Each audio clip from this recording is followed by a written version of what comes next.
See, do you know what this is? You would never guess unless you know it. So it looks like June plum, as we know June plum in Jamaica. But look, this is not a June plum. Would you believe it that this is a mango? Yes, it is a mango. And it is one that I say every mango season I learn a new mango.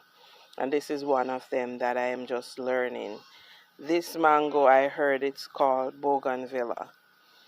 If you know it by another name, definitely let me know. But I can't believe it's a mango because it looks so much like a June plum. And but how you know the fruit? Not just by the look, but by the scent or the smell. The scent when you smell it,